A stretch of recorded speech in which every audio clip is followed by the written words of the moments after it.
psychosis, schizophrenia, mania, people prone to getting naked in Times Square. As an emergency room psychiatrist at Bellevue Hospital, our next guest watched the tide of the city's most mentally ill wash ashore in the public psychiatric ward. Here to talk about her time treating patients and what she learned about herself along the way is Julie Holland, author of Weekends at Bellevue, 9 years on the night shift at the Psych ER. Dr. Holland, welcome back to WNYC. Hello. Thanks for having me again. And, of course, Bellevue holds a particular place in the city's imagination. Is it as bad or as scary as New Yorkers think? It is. I refer to it in the book as a beacon for psychosis. I mean, in the national mindset, crazy is Bellevue. It's like the national asylum, basically. And so we had people coming in from all over. They would walk from New Jersey or they would take a bus from Florida. I started to hear voices, and I thought I should come to Bellevue. What was your job there? I was attending at the psychiatric emergency room, and I did 2 overnight shifts a week on Saturday night and Sunday night, hence the title, Weekends at Bellevue. And basically, my job was to decide who's in and who's out, who to admit and who to discharge. That's a tough job, especially since a lot of those admissions are probably involuntary. I'd say a bulk of them were involuntary. Yeah, it was a tough job. It's not always crystal clear who's going to be dangerous to themselves or others imminently, and that's really the criteria. And are you deciding primarily on who's a danger to themselves or others, or are you also deciding based on how many beds are available, or how do those things work? I have to say the bed availability absolutely mattered. There's one chapter in the book where I talk about, there's just no room at the inn, and I had to turn people away, and it's hard. What do you learn? How important were your colleagues, the cast of characters at the hospital? They were my family, really. I spent more time with Bellevue staff than I did with my own family, I would say. So, and it was a great job, and I really miss it. And you work, and you're right, there is a diaphanous membrane between sanity and insanity. Right. Well, one of the things one of the points I make in the book is that at any given time, somebody can lose their mind. Your life can unravel. You can lose a child, lose your job, lose your apartment. You're on the street, and you can lose it. Or somebody could, hand you a cigarette at a bar that has PCP in it.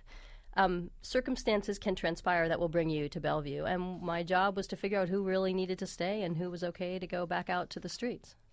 Listeners, have you had contact with a psych ER, Bellevue or other, either as a patient or a loved one or a medical professional? 212-433-WNYC, 212-433-9692, or post to WNYC.org. Click on Brian Lehrer Show. For Julie Holland, author of Weekends at Bellevue, 9 years on the night shift at the Psych ER. We got a letter from a listener the other day. Still talking about the old Thomas Szasz theory that mental illness is a myth, that there's no such thing as mental illness, right. That you should never lock somebody up because they might be a danger to themselves or to others. You should only hold them accountable for their actual behavior. Well, I read those books back when I was in high school and college. I knew I was going to be a psychiatrist. I was very interested in that, and I'm absolutely a civil libertarian, so I take those things very seriously. It's a big deal to take away somebody's civil liberties and commit them to the hospital, and I talk about that in the book. And often your patients landed at Bellevue because they had stopped taking their psychiatric medication. And you're right that you like psychopharmacology because it's fast. Right. Well, it's I'm a big believer in psychotherapy, but I'm a very impatient person.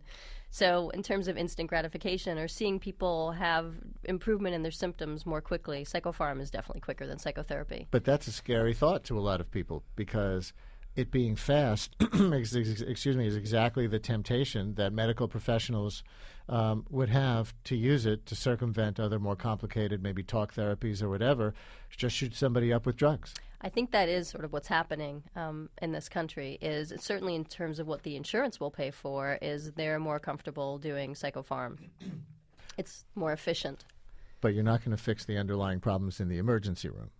No. I mean, the ER was really all about triage and just very sort of superficial, the very first layer of trying to figure out what's causing the problems. I mean, people going off their meds is one problem. The other big thing we saw all the time were people abusing drugs and alcohol and having psychiatric problems from chronic use.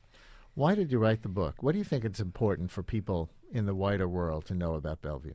Well, one reason I wrote it is that if I went to a party and somebody asked me what I did and I told them I worked at the Psych ER at Bellevue, they would all say, "Oh, God, you should write a book."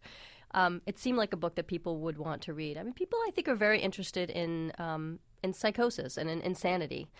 And we all know someone who is depressed or alcoholic or has anorexia. I mean, we all know people who are psych patients. And there's so many of us who are taking antidepressants or sleeping medicines or anti-anxiety medicines or who are using illicit drugs. So everybody's familiar with altered states. So I think it's got some universal appeal.